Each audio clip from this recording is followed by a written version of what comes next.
So today we'll start with the different generations of programming languages.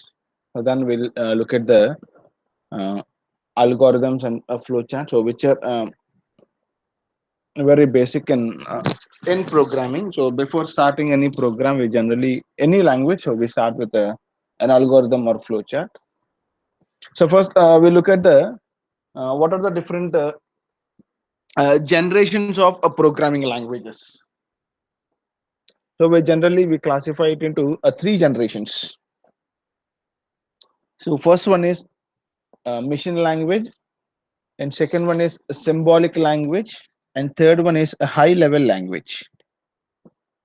Okay, so getting into the in detail of each generation of languages. So first is a machine language. This machine language we also call it as a binary language. This is also called as a binary language. So what is a binary means? A binary will always indicate two values, 1 or 0, because it is an electronic device. A computer is an electronic device basically, so it can understand only those two states, that is 1 or 0. Everything in a computer is represented in terms of 1 and 0. Okay, this language which we give any instructions in that format, that is ones and zeros, that is called as a binary language or machine language. And this is the only language that is understandable by your computer. This is the only language. You want to give instructions, when you want to give data, everything has to be given in the format of ones and zeros. Suppose if you want to do addition of two numbers, the data of the two numbers, the operation addition, everything has to be given to the computer in terms of ones and zeros. So different combinations of ones and zeros are used for giving the data, because we can convert every number, every integer number we take in the format of binary. So we can convert everything into binary. So in the machine language, that is a binary code or binary language, all the instructions, all the data have to be given to the computer in terms of that binary code. The binary code is always represented with either with 1 or 0. Only these two are used. Yesterday you said about that bytes, so where we can enter only 1 or 0.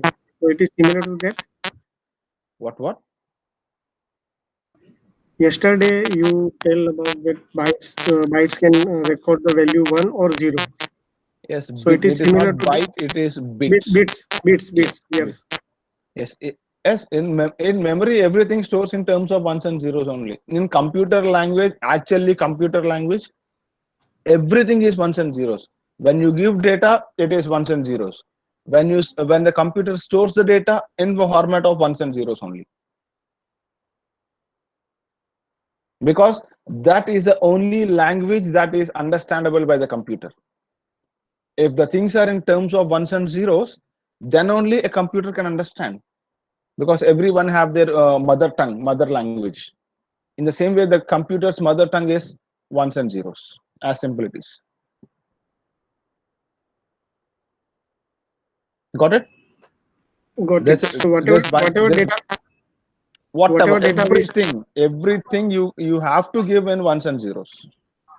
okay. So suppose we are storing any data, so it is also converted into 1 and 0 in next storage. Exactly. Yes. Everything gets converted into the format of ones and zeros, and it will store. So ones and zeros, not only 1 and 0, different combination, various combinations of ones and zeros are used here to store the data or to give the instructions. Okay. That means, like simply I'm telling you, this is not the exact one, but for addition operation, it may be like 1100101010. When for the Hmm. subtraction, it will have a different combination of ones and zeros. Correct. So like that, For all the operations and uh, everything will get converted into ones and zeros, and that will be stored on your computer. And that is what I'm telling, that is the only language that is understandable by the computer. So that is the first generation of a programming language. This machine language or binary language is the first generation of the programming language.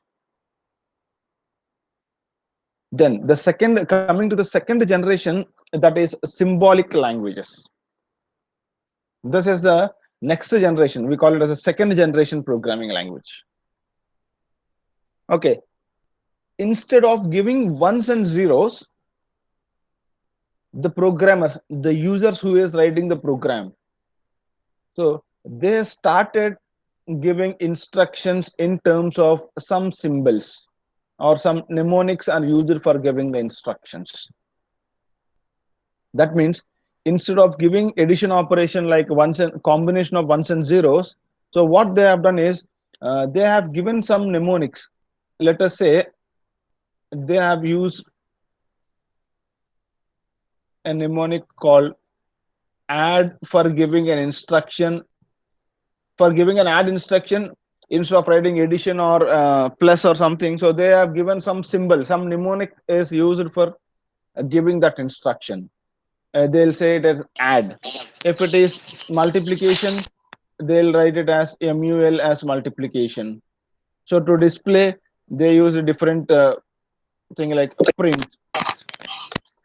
So they started using these mnemonics for giving the instructions to the computer. The reason for choosing these mnemonics is for giving every instruction in terms of ones and zeros, the users are facing some difficulty in remembering all those combinations, because for addition they have one combination of ones and zero.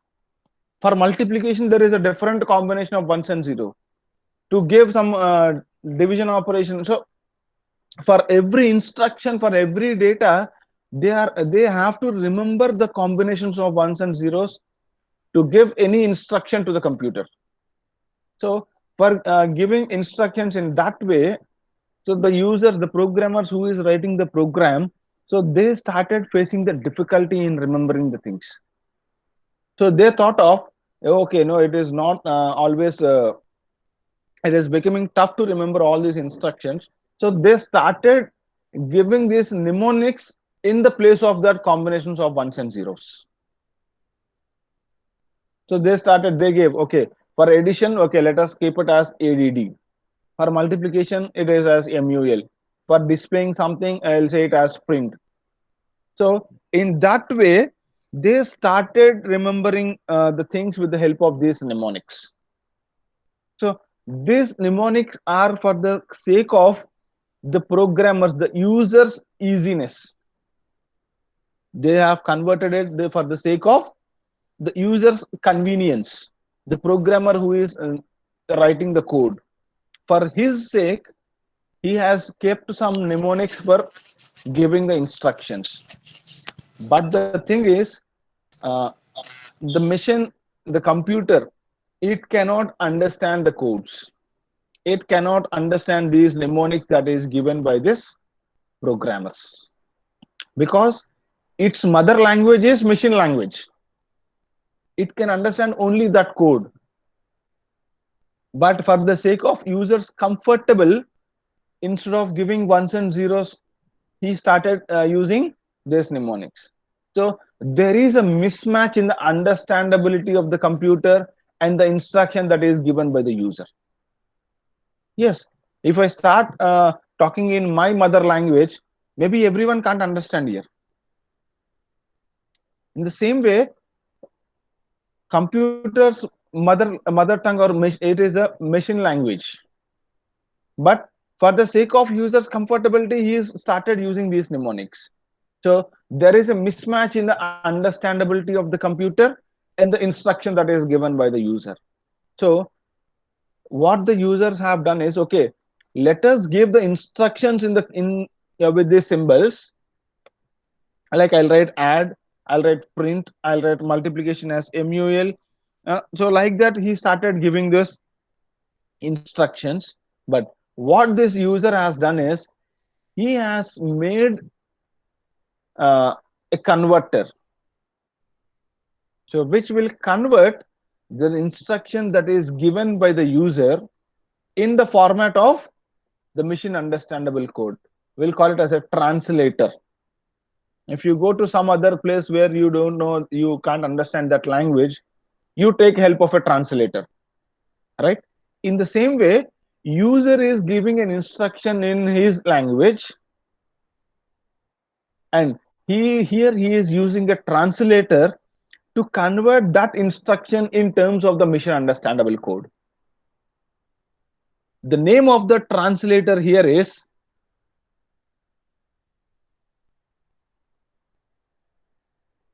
it is assembler.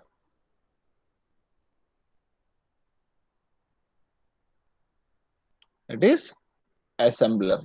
So here assembler is one translator which converts your symbolic language into a machine understandable code.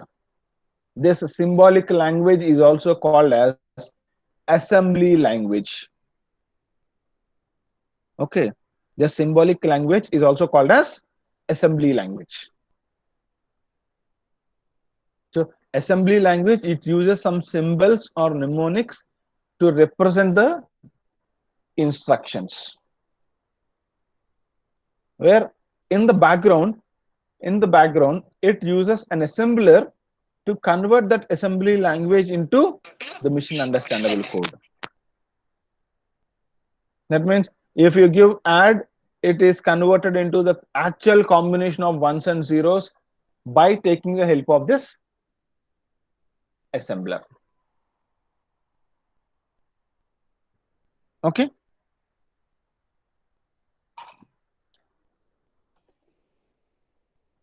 And next, the next level of languages is high level languages. So this is the third generation of programming language. First generation is machine language, second is symbolic language, and third generation is high level language. In high level language, all the instructions all the instructions are given to your computer in terms of the language which can be easily understandable by the human.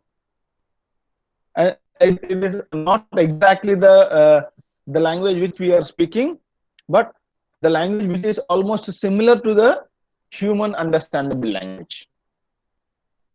There are next generation, fourth and fifth generations are also there. So where a normal language can be understandable by your computer, like what you are using, like your Siri or Echo, Amazon Echo. So which can understand the language which is normally that is speaking by the human. But in high level language, that is also one kind of high level language. In third generation of language, it is almost similar to the language which can be understandable by the human being. Almost similar, not exactly the same thing. Okay, in that third generation, we started using compilers, because I already told you, a computer can understand only one language, that is binary language. I use the symbolic language, or I use a third high level language, or whatever I use, that is not understandable by the computer. That is not understandable by the computer. I require a translator to convert that language into the computer understandable language. In the second generation, we started using assemblers for converting these symbolic languages to machine languages. In the high level languages, so they started using compilers. So compilers are used to convert the high level language to machine languages. So these compilers are used to convert the high level language.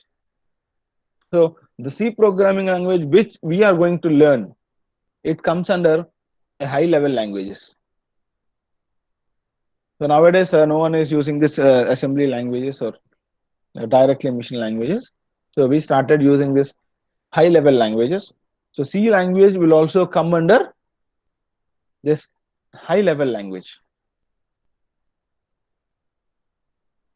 So these are the different generations of programming languages.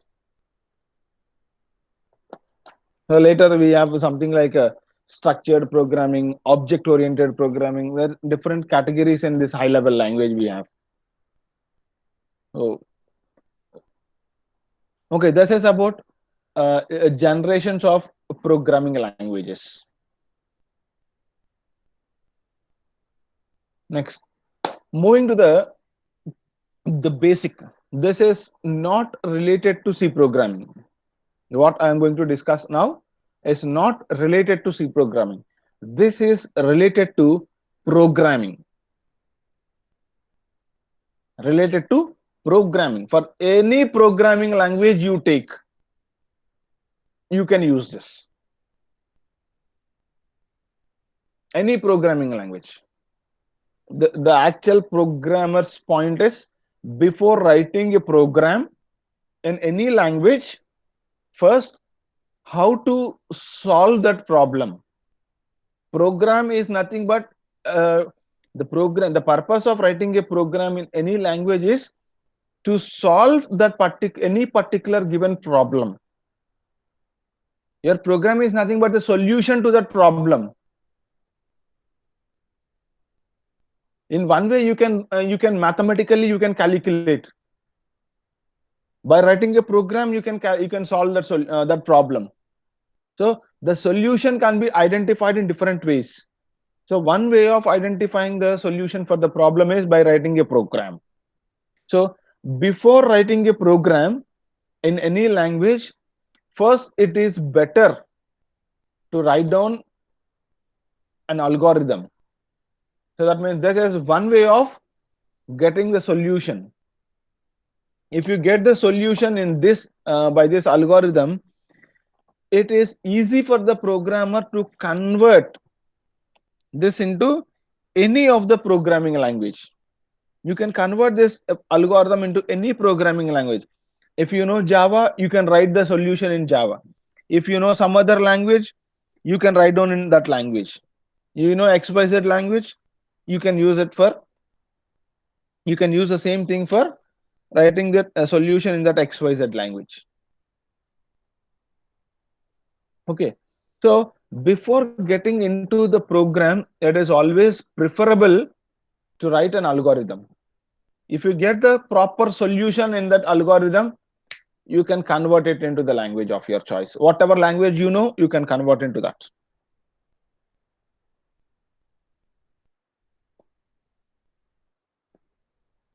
Okay. So first of all, we'll see what is an algorithm. An algorithm is simply a step-by-step procedure. Algorithm is simply a step-by-step procedure. So what is a step-by-step procedure? If for any given problem, if you are finding a solution, what are the steps that you actually follow? What is the order of the steps that you follow for achieving the desired solution? So that step-by-step procedure is called as algorithm. Any problem you take, so for that problem, so you'll try to find out a solution. So what is the step-by-step order you are following to get the desired answer? So that step-by-step procedure is called as algorithm. Okay. Will you give us one example? Hello. Will you give us one example of that? Yes, definitely. We have a lot to discuss about this. I'll tell you the let me complete this and then I'll tell you how to write an algorithm also. No, I am So not asking how to write the algorithm. I'm just What? want to I am just want to one example of step by step procedure as a simple example. Yes, definitely. Let me complete it. Then I'll tell you with an examples also there. We have many examples to discuss. So first of all, an algorithm is a step-by-step procedure which defines a set of instructions to be executed in a certain order to get the desired output. This is what an algorithm is in terms of a programming. A set of instructions to be executed in a certain order. That order is also important, because a simple example like uh, I have a problem of attending a college. So that is my task.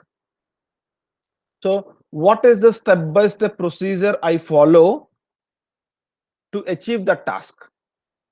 So waking up in the morning, having a brush, having a bath, having my breakfast, so getting ready to the college. So by picking some auto or bus, I'll go to the college and I'll attend the sessions.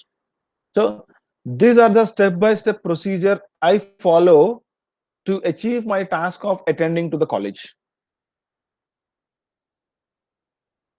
So ultimately, I have attended my college. So what is the step by step I am following for attending that college? And certainly those step by step procedure that needs to be in certain order. So I can't say like the steps like waking up in the morning, having my breakfast, having bath, then having brush and attending the classes, then taking an auto. These are the steps actually, but these steps are not in a certain order, right?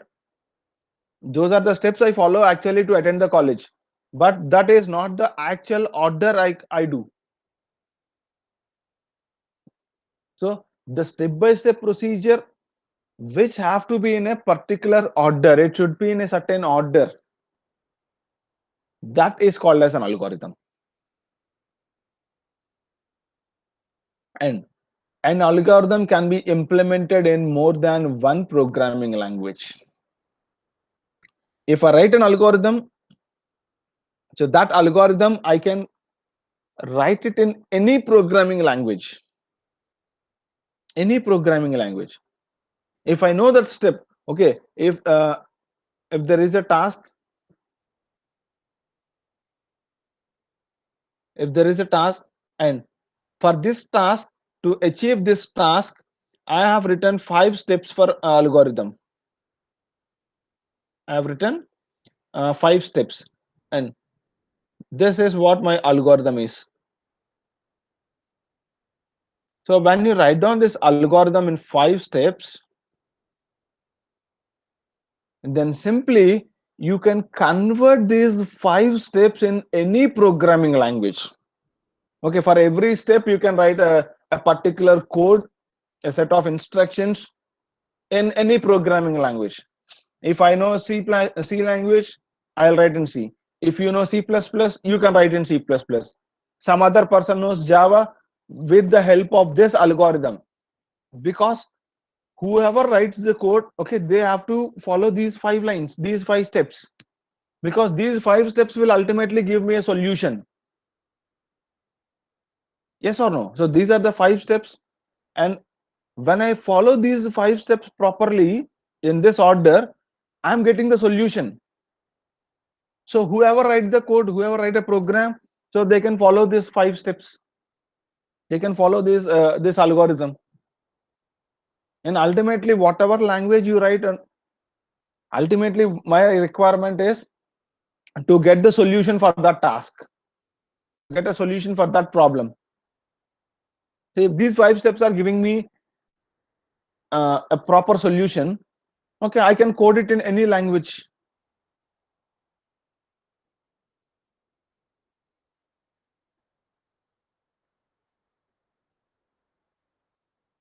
So I'll discuss a few characteristics of algorithms.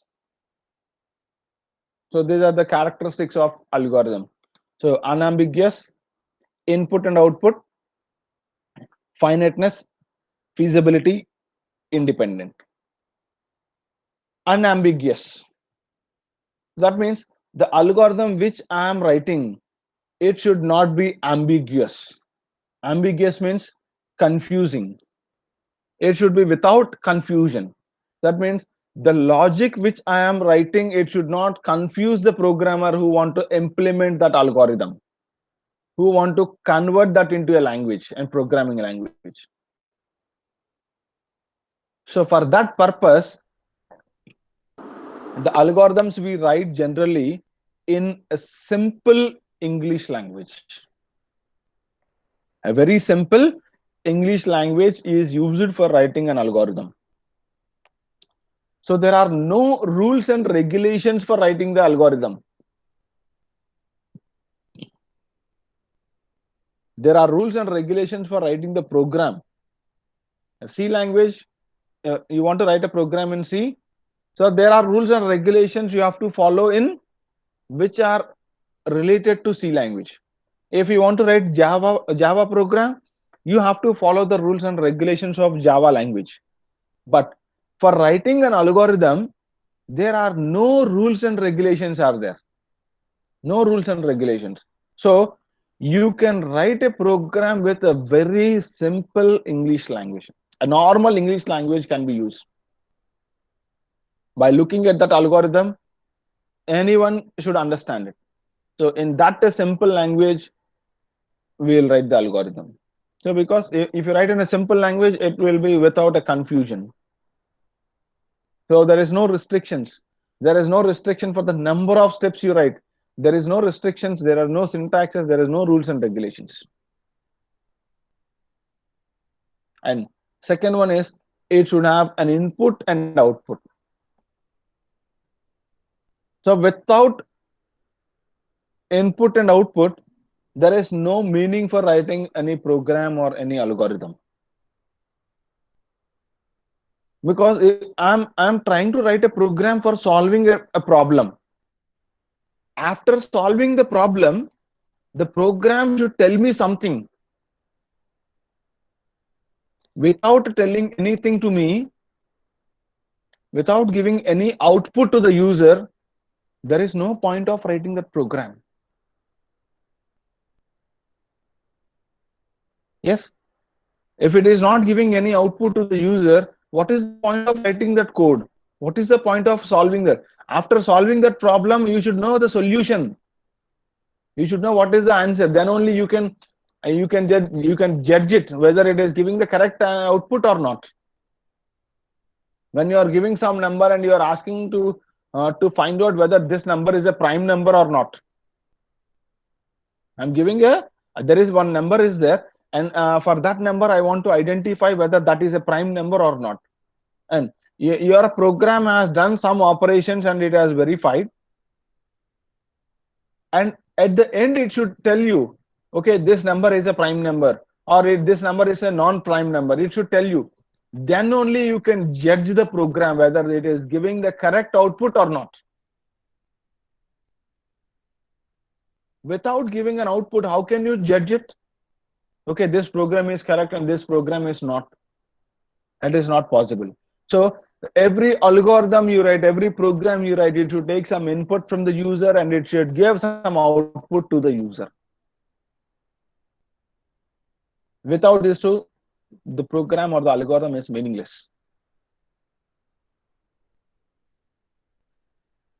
Okay, and next one is a finiteness. Finiteness means the algorithm you write, it should end the task at some point. It should end the task at some point.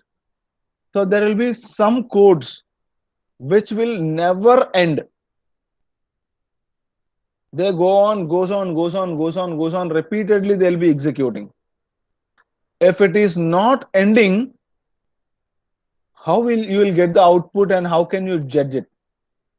So your algorithm you write, your program you write, it should have some finiteness. Okay, it should execute for this many number of instructions and it should stop. The program should terminate at some point of time. If it is not terminating and if it is continuously executing, so please don't unmute your mics. There should be a proper code should be written for terminating your program. It should have some finiteness. Okay, let it execute for some 10 instructions. Let it execute for 20 instructions or 50 instructions or 500 instructions. Make it finite. That finiteness, it doesn't mean that okay, you have to write only 10 instructions or 20 instructions. It should terminate at some point. That point may be after 10 instructions or after 500 instructions, but make it make sure that it terminate at some point of time. There will be some codes which will never terminate. They goes on executing. We have to explicitly and forcibly we have to stop it. You should not make up an algorithm in such a way. If it is executing for never ending, we have to explicitly and by using some external things we have to stop its execution. So that should not be the case with that is not the case with a good algorithm. If it is not terminating properly, that is not a good algorithm. Your good algorithm should have these characteristics. It should not be confusing. It should have an input and output. It should terminate at some point of time. And the next important thing is feasibility. The next important thing is feasibility. Feasibility means uh, for every problem you take, you can have many solutions. You can have number of solutions for every problem. That means to get the solution for that problem, you can choose number of paths, but choosing the feasible path is important. Choosing the good path is important. Choosing the correct one is important. Not the correct one exactly. Uh, for any algorithm we take, so the goodness of the algorithm mainly it depends on two important things, two important points. So we call it as the complexity of algorithm. We call it as the complexity of algorithm. What is meant by this complexity of algorithm is, so we consider two different complexities. So the one is time complexity, one is time complexity, and the second one is space complexity. For every algorithm, the goodness of the algorithm we actually calculate with these 2 points: time complexity and space complexity. Time complexity means, so how much time it is consuming for completing the task, how much amount of time it requires to complete the task. And space complexity is how much amount of space is occupied in your memory to complete that task. Time complexity is the amount of time it requires, and space complexity is the amount of memory it requires. A good algorithm should have low time complexity and low space complexity. That means it should consume less amount of time and less amount of memory. That doesn't mean if there is one algorithm which is taking very less time and very less space, and if it is not giving a correct output, ultimately that is of no use. The thing is, the algorithm it should give the correct output. For giving that correct output, so which path, which solution is consuming less time and less space is a good algorithm. The main goal is the output. If it is not giving a correct output, even though if it take very less time also, it is a meaningless. I don't consider that.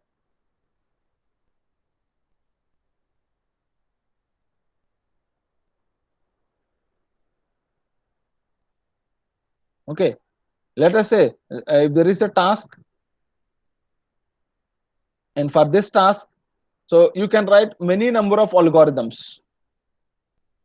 If one algorithm is considering so 2 units of time and 2 units of space, I'm just I'm not telling some units of I'll say it as seconds or whatever time you take, bytes or whatever you take, some 2 units,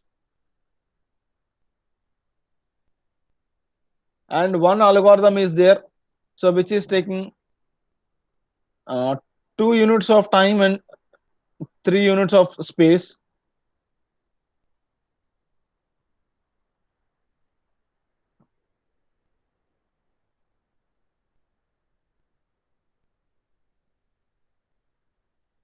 So this is algorithm 1, this is algorithm 2, and this is algorithm 3.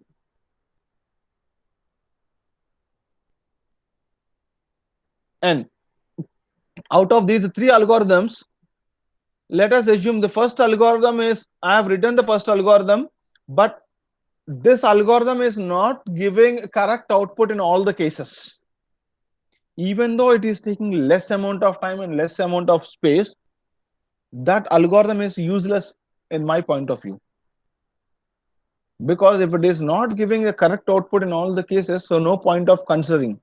So I have to choose the feasible solution, which should give a correct output and which should consume less time and less space. Obviously, I'll go with the algorithm 2. So like that with the time complexity and space complexity, so we generally choose. It is not generally in times of this 2 and 3 like this. So I'm just giving an example for. And the algorithm is independent of any programming language. The algorithm, it is not at all related to any programming language.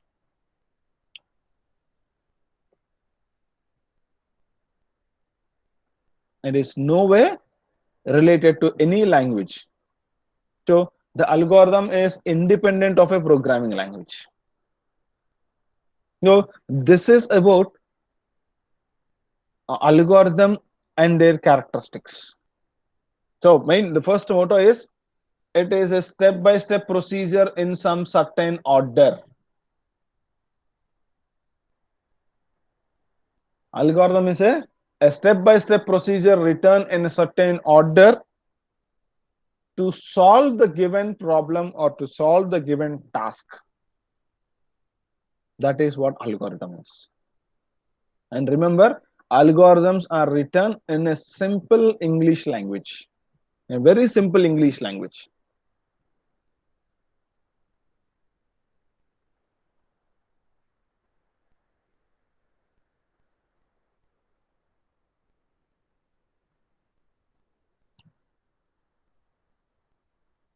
So now we look at the few examples of writing an algorithm. So you got these points.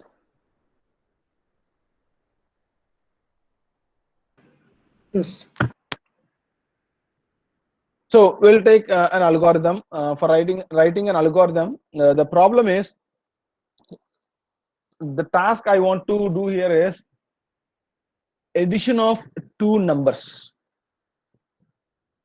Addition of two numbers. And generally, the first and last steps in algorithm are start and stop. So start is my first step and stop is the last step in writing an algorithm. In any algorithm you take, so we generally start and we'll write a start and stop.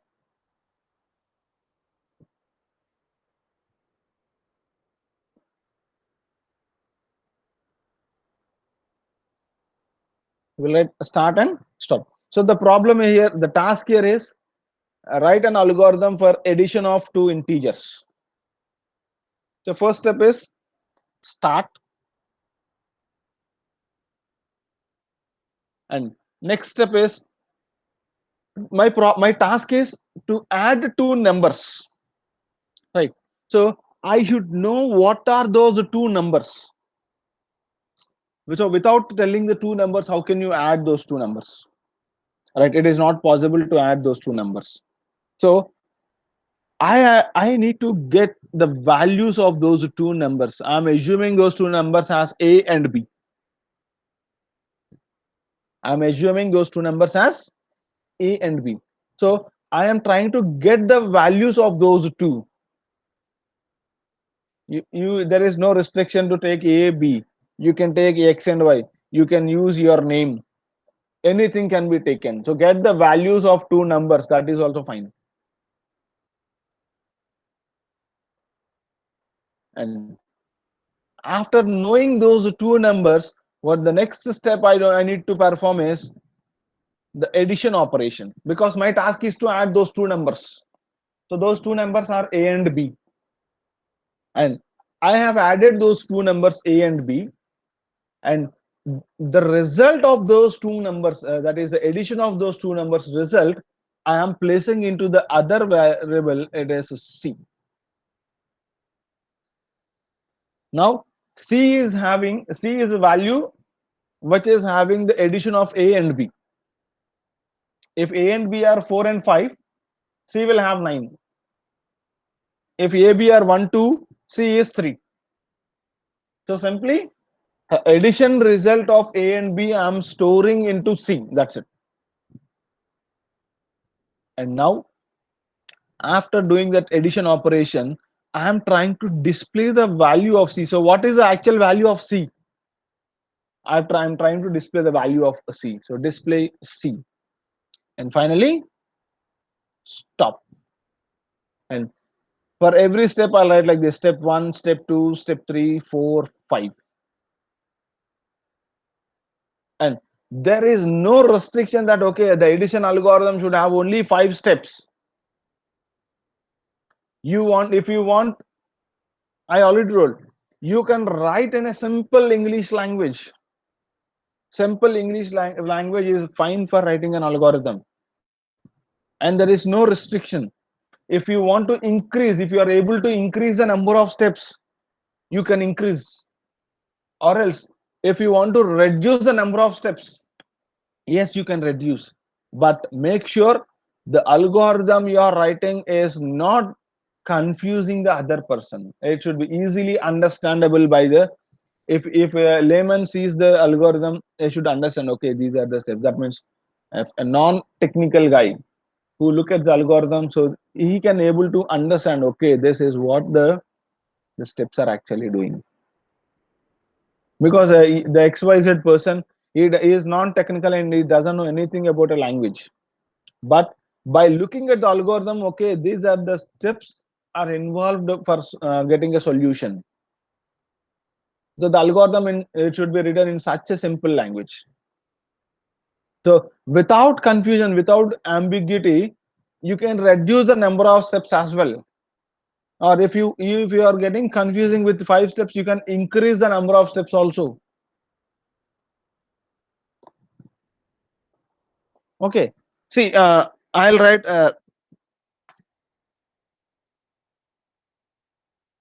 I can write it like this as well.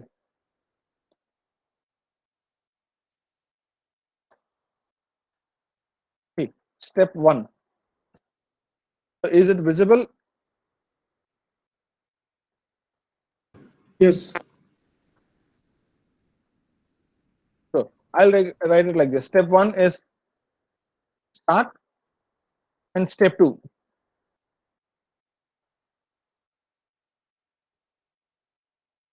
get the value of A, and step 3,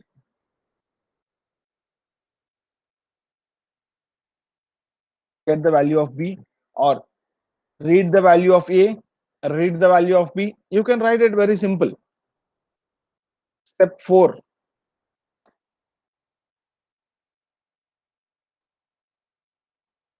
add the values of A and B. Step 5, store the result of addition in C. Step 6,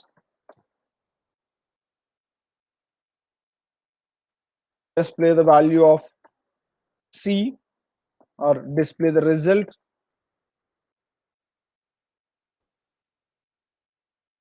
Stop. So the same algorithm, I have increased the number of steps to make it very clear. I have increased the number of steps. Yes, this is also the correct algorithm. There is nothing wrong in writing an algorithm like this. Or else, if I want to reduce, step 1, start. Step 2,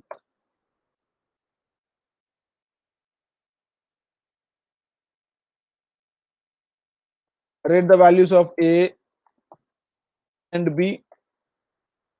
Step 3,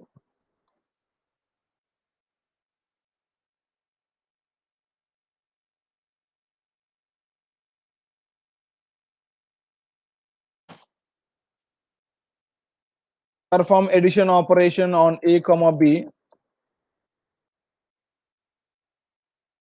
and display the result. And step 4, stop.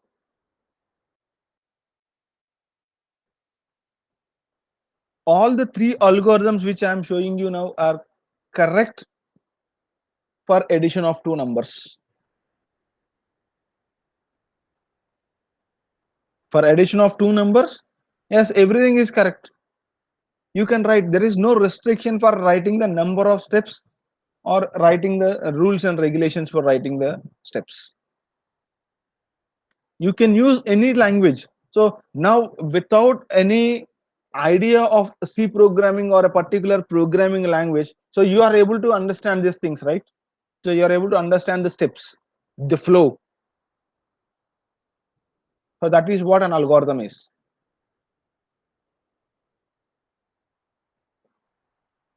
So when you write an algorithm like this, so it generally, this algorithm, it involves 3 things.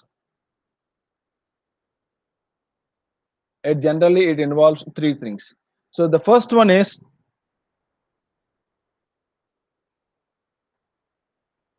this is your input. That means reading the values of A and B is the input of your task. What is the input for for performing this task is, you should know the values of A and B. So getting the reading the values of A and B is input to your task. So that is, A and B is the data. And next, you are performing the addition operation. That means you are processing your data. So what is your processing? You are applying some addition operation, some operations you are applying.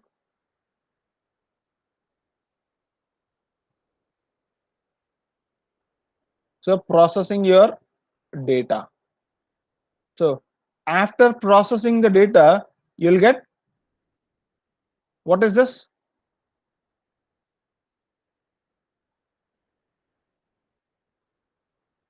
This is your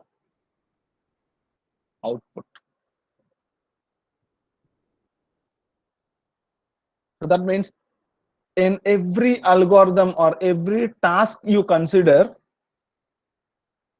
you'll have these 3 steps for sure. You have to take an input from the user, you'll be applying some processing on that input, and you'll get the output. But the number of steps you are writing in the input, processing, and output may change. But definitely, the way you process your data will change. The way you take the inputs, the way you give the output, that may be different. But definitely, every algorithm, every program you take, it will definitely have these 3 steps for sure.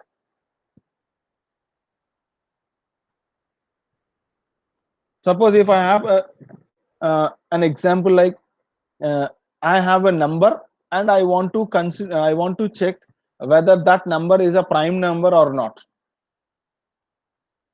So what I'll do, I have to take input from the user. So what number you want to check, a prime or non-prime? So which number you want to check? So that is my input. If user has given me some number, let us say it as X. User has given me one number, and I'm saying that number as X. Now I want to check whether this X is prime or non-prime. So I will try to perform some operations. I'll try to verify, I'll try to operate this with a division. So different division operations I'll apply. So by performing those operations and by checking, and finally, after performing all the operations, whatever I require, I'll do those operations on that.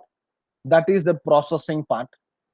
And after completing that processing part, I will tell to the user, okay, the number that you gave is a prime number, or the number that you gave is a non-prime number. So I'll tell either of these two answers, either prime or non-prime. It depends on the value that is given by the user. Okay, the number of steps involved in the processing may change. Here there is only one step of applying addition operation. In the case of this prime or non-prime, I have to do number of division operations. I have to divide that X with 1, 2, 3 till that X value. If X value is 5, I have to divide this X with 5 with 1. I have to divide it with 5 with 2. So I'll do different division operations till that number. And if that number is exactly divisible by 1 and only that number, then I'll decide it as a prime number. Otherwise it is a non-prime. So the number of steps that are involved in processing are different. It may change, but ultimately I'll have these 3 steps for sure in any algorithm I take.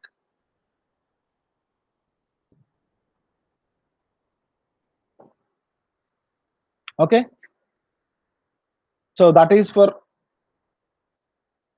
today's session. So this is about algorithms and all. So we'll discuss a much more number of algorithms in the coming sessions. So I have a number of algorithm examples I have, and then I will have a flow chart. So that is for today's session. And till you have any doubts, you can just clarify now.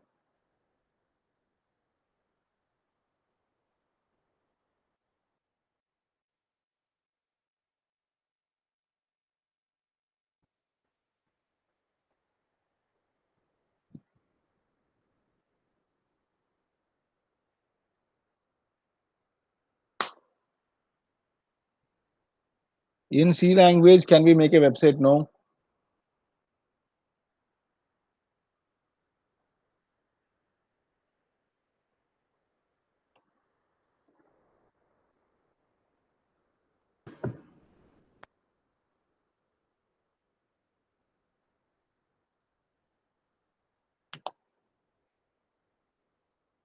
So creating of that website, that is not a programming language. So, Susmita, are you 11 years old?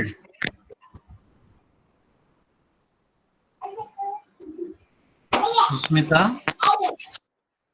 Yes, sir. You are 11 years old?